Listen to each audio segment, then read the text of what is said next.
Hello, everyone, and welcome to Late Night Football. Yes, there is no music today or the regular opening because what I want to talk about today is not comedy but actually a very serious topic. I debated for a long time whether I should even do an episode this week, but I felt like even though only 20 people listen to this channel, it would be wrong for me not to use this platform to share my voice and my opinion on this matter. Now, I'm sure all of you are aware about the protests happening in the United States as well as around the world against the murder of George Floyd. It is yet another black person killed by police officials, and once again, we're talking about the issue of racism, even though we're supposed to be living in a civilized, educated society and are supposed to have grown past this.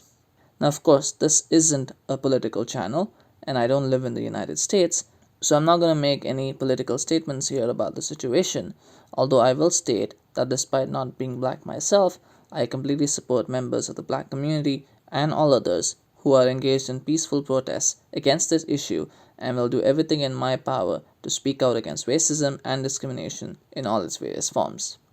That being said, I did do a lot of introspection this week, and if you really look at these issues closely, as a cynic, it isn't all that surprising. Firstly, racism is everywhere, in every country, in every walk of life, in some form or another.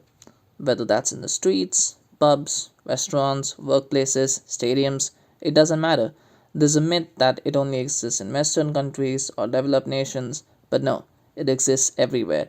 Now, in some cases, it's because of public ignorance or fear, and in other cases, it's because it has been institutionalized and accepted as a way of life, as bad as that sounds.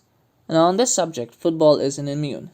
Now, for the longest time, sport has been used as a popular propaganda tool to give the illusion of bringing people and communities together. But it has also been used by people to display their ugliest instincts. I mean, how many times have you heard about racist and homophobic chants and gestures in stadiums across Europe? How many times have you seen people openly being happy about what they did after the fact?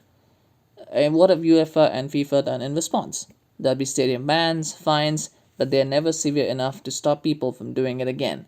I mean, during the World Cup qualifiers, when Bulgaria played England and there was racist chants against England players, Bulgarian FA got an 85,000 euro fine for racist chants from their fans during the game. 85,000 euros. That's not even the price for 1,000 people in the stadium, and I'm sure that stadium held about 30 to 40,000 people.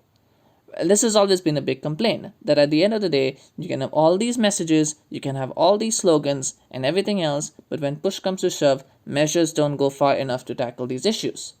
And this isn't limited to international games. And for anyone who watches or follows Serie A in Italy, this kind of thing happens season after season, despite the growing number of black people playing in the league. This is where you can see examples of institutionalized racism because you'll have players and CEOs defending this crap. For example, when Moise Kean last season got racially abused, Bonucci, his own teammate at Juventus for crying out loud, he defended the fans of the opposition by saying it was just banter and jeering and he shouldn't have let it get to his head. I mean, seriously, come on. I have literally no words to describe this. How about even this season when a TV pundit said on air that the best way to stop Romelu Lukaku was to feed him lots of bananas? And later he said that he was saying it from a nutritional standpoint, not a racial standpoint. I mean, that tells you how much he cares about racial sensitivity. And the only reason he was fired was because Lukaku wrote an open letter on social media about it, and then there was fan backlash, which prompted the company to take action.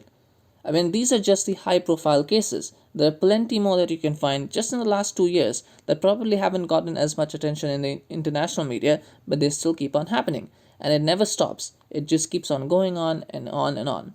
And here's the paradox, right? When you consider the Paris incident back in 2015 by Chelsea fans, when they didn't let a black man get on a train shouting, "We're racist and we like it." I mean, the reality is, if that black man was Drogba or Kante or Makelele, those same people would probably all get up and give their seats so that these guys could sit in peace or have the pick of the seats that they wanted, right? So why is it that this poor man was treated so differently for not being famous? Why is it that Manchester City fans in a game against Manchester United just this season can racially abuse Fred in one breath, but then also lovingly chant for Company or Sterling or Fernandinho in another?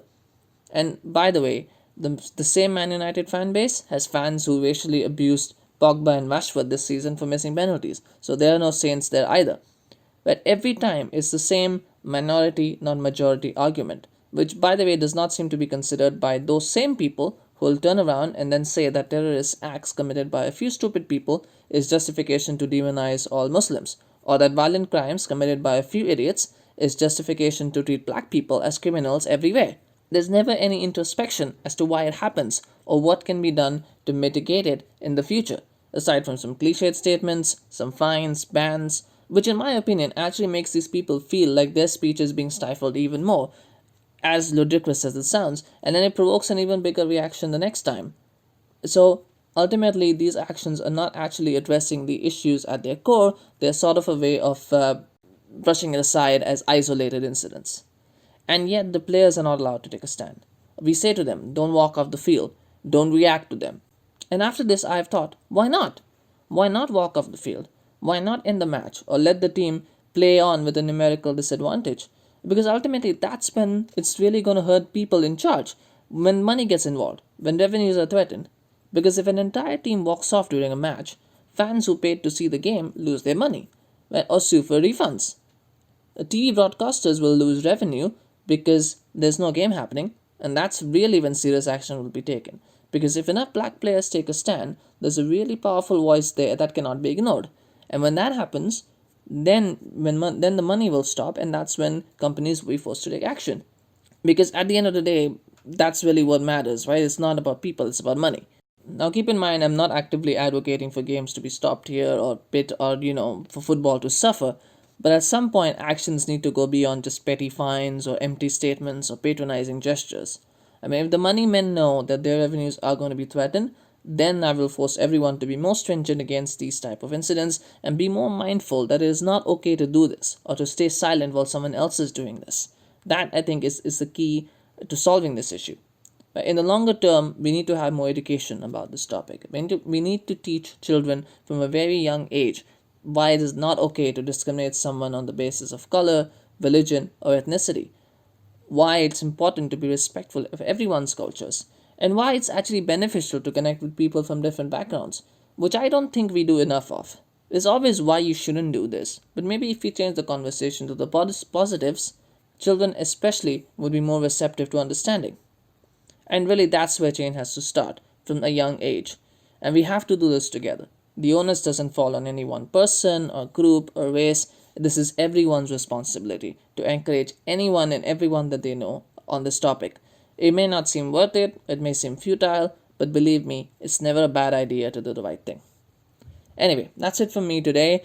We've only scratched the surface on this issue, I know, but hopefully this will at least get the conversation started. I'm not going to make the usual spiel, but if you found this message thoughtful and interesting, please do share it with your friends and family. Take care and see you next week.